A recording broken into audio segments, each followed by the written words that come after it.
আল্লাহর বান্দি বলো তোমার ডেট অফ বার্থ কত, জন্ম তারিখ কত? ওই মহিলা বলল আমার জন্ম তারিখ 1975 আর ধর্ষিতা হয়েছে কোন সনে? কয় 1971। ভাই কি ঠিক আছে না?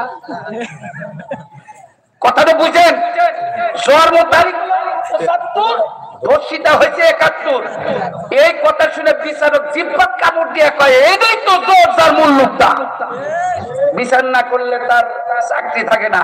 আর এক জানোয়ার বিচার করছিল কালামাইনিকা, আল্লাহ বর্ডারে ধরা খেলা কুর্তি খোলা পাতার মধ্যে কাজ করে ধুয়ে দিয়েছে। কথা কেন করে সময় থাকলে কইলা মানে, কিন্তু আমার সুযোগ নাই। আমি সাইদি সব পায়ের ধুলা সমতুল্য আমি না। তিনি যদি বিনা কারণে কোরআনের জন্য, ধর্মের জন্য, ইসলামের জন্য যদি জেলখানায় থাকতে পারে, আমার মতো কাঞ্চা জেলকা মৃত্যুদণ্ড আমার দিলে আমার কণ্ঠ থেকে সত্য কথা কেউ কেড়ে নিতে পারবে না, ইনশাআল্লাহ। বলেন ইনশাআল্লাহ। সময় এসে গেছে, সময়। যে লোক আমার এই ওয়াজ শুনে উঠে যাবো মনে করবেন ওই লোকই ওই। একটু সবাই মিলে একটু তকবির তুমি এখানে। আমরা জানি মানুষ না, মানুষের কাছে তকবির চাই, ও মানুষকে তকবির দেবো না। রেডি হয়? ভালো আল্লাহ বলছেন, ভালো হয় বলছেন তো তকবির একখান চাইতে আমার আজকে রেডি।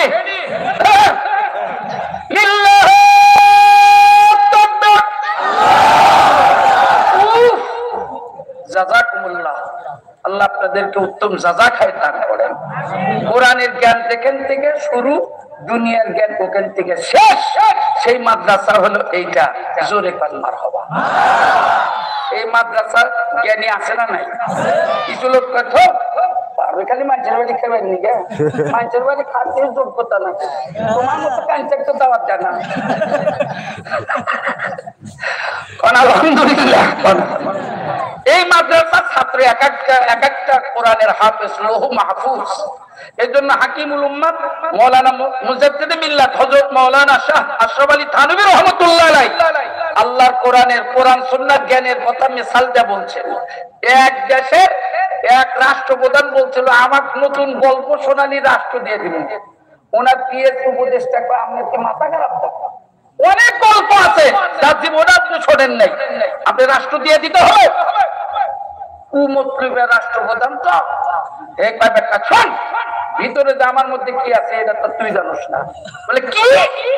বলে তোর তো গল্পই শোনাইবো, শেষে একখান কয়া দিন যে আমিও জানি।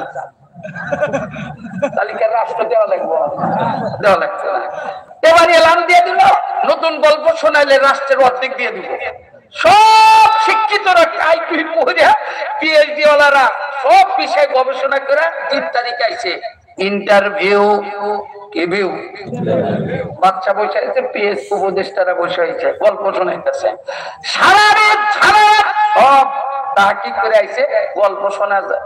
স্যার খবর কি? ভাই আমি জানি গা। একবার কি লেখাপড়া করলাম এটা সব জানে, সব ইন্টারভিউ দিয়ে সব মিলাই যাইতেছে। দেখা হয়েছে এক মৌলানার সাথে, সুবহানাল্লাহ কেন বলেন না? তার সাথে মৌলানার সাথে নায়েবে রাসূলের সাথে সাক্ষাৎ। ভাই এর মধ্যে একজন বন্ধু ছিল। কি হয়েছে রে, মন খারাপ? এ কথা তোমার কাছে বলে লাভ আছে? বলে না, কি হয়েছে? ওই যে রাষ্ট্রপ্রধান বলছে নতুন গল্প শোনাইলে রাষ্ট্র দিয়ে দিব। ঠিক আছে, তোমরা পারো না? কয় যে পারি নাই, না পেরেই তো মন খারাপ। মৌলানা তখন ডাক দেখা, আমার কাছে অসংখ্য অজানা গল্প আছে। না না সুবহানাল্লাহ হয় না, আর একখান জোরে ছটপটে মেরে নিয়ে আসলাম বাদশার কাছে।